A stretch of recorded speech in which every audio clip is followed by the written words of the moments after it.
Service technician Motalib. আজকে কথা বলবো নিসান এক্সটেল হাইব্রিড গাড়ি অনেক সময় ব্যাটারি বসে যায়। তো আমার প্রায় কাস্টমার অনেক সময় ফোন দেয় যে ভাই গাড়ি ওয়াশ করতেছি, হঠাৎ গাড়িটা স্টার্ট নিচ্ছে না, ভাই আমি গাড়িটা 2 সপ্তাহ রেখে দিয়েছি, গাড়িটা স্টার্ট নিচ্ছে না।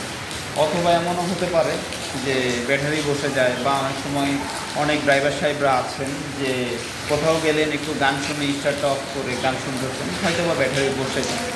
তো আসলে এই বসে যাওয়ার ক্ষেত্রে পরবর্তীতে যেটা হয় যে গাড়িটা স্টার্ট নিতে চায় না।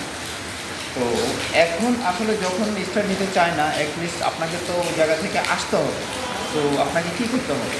আপনাকে যেটা করতে হবে যে অবশ্যই ব্যাটারিটা স্টার্ট করার ব্যবস্থাটা করতে হবে। হয়তো বা আপনি ওখানে ব্যাটারি পাচ্ছেন না, বা আপনার ওখানে পাশে যদি কোনো গাড়ি থাকে, একটা গাড়ি থেকে আর একটা গাড়ির সাপোর্ট নেবেন, বা একটা ব্যাটারি থাকলে হেলথের অয়েল লাগাইয়া আপনি গাড়িটা স্টার্ট করবেন। কীভাবে করবেন?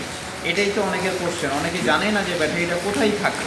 তো আসেন আজকে আপনাদেরকে দেখাবো। আমরা চলে এলাম গাড়ির টেল গেটে। এটা হচ্ছে পিছনের পার্ট। তো আমাদের সর্বপ্রথম এটা রিমুভ করতে হবে। এটা আমরা উপরের দিকে দিয়ে দিলাম।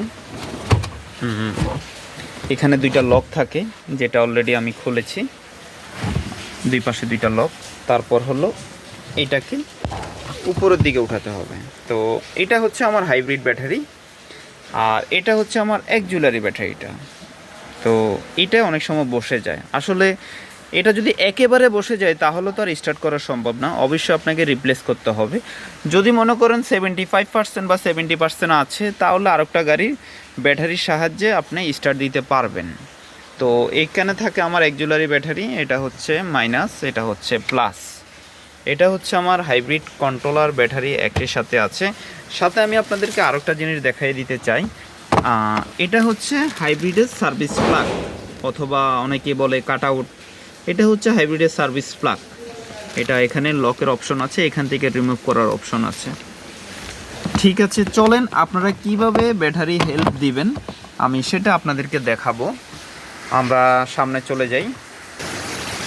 আসুন, সামনে কোথায় আপনি গাড়িটা স্টার্ট করার ব্যবস্থা করবেন বা হেল্প দিবেন। এটা হচ্ছে আমার হাইব্রিডের ইনভার্টার। এখানে দেখেন একটা প্লাস চিহ্ন দেখা যাচ্ছে, রাইট? আমি খুব ক্লোজলি দেখাচ্ছি। এবং এখানে একটা লক আছে, এই লকটা পুশ করবেন এবং উপরের দিকে টান দিবেন। ওকে, টান দেওয়ার পরে এখানে দেখতেছেন একটা প্লাস সিম্বল দেখা আছে এবং এটা রেড কালার মেনশন করা আছে। ঠিক আছে, এইখানে একটা মাঝখানে লক আছে। ওকে, আমরা এই লকটা প্রেস করব এবং উপরের দিকে চাপ দিব, রিমুভ। ওকে, ফাইনালি আমরা ব্যাটারিতে যদি আসি, ব্যাটারিতে অবশ্যই আমরা সর্বপ্রথম নেগেটিভ এবং পজিটিভ, এটা অবশ্যই আমাদের খেয়াল রাখতে হবে। এটা উল্টাপাল্টা করা যাবে না, কিন্তু দিস ইজ ভেরি ডেঞ্জার। তো নেগেটিভটা একটু চিকন, পজিটিভটা একটু মোটা, আর এখানে তো সিম্বল দেওয়াই আছে। আসলে বাইরে অনেক বৃষ্টি, আমার কথাটা ক্লিয়ার না হয়তোবা। তাহলে আপনারা কোথায় দিবেন আমি দেখাই দিলাম। রেডটা হচ্ছে প্লাস, ব্ল্যাকটা হচ্ছে নেগেটিভ। তো ওটা চলে আসলেন, পজিটিভটা এখানে লাগাইয়া দিলেন পজিটিভে, নেগেটিভটা এখানে বডি আর্থিং আছে, এটা সরাসরি বডি আর্থিং এখানে লাগাইয়া দিলেন। ঠিক আছে, তাহলে আপনারা এইভাবে গাড়িটা স্টার্ট করতে পারবেন। আশা করি বুঝতে পেরেছেন। যদি কারো কোনো কনফিউশন থাকে তাহলে অবশ্যই যোগাযোগ করবেন। এটা শুধু আমাদের কাস্টমারদের জন্য, কারণ ওনাদের অবশ্যই এটা জেনে রাখা উচিত। আমরা গাড়িটা স্টার্ট করে ফেললাম। তো আসলে এইভাবে করতে হবে। ঠিক আছে, আজকে পর্যন্তই। আল্লাহ হাফেজ, আসসালামু আলাইকুম।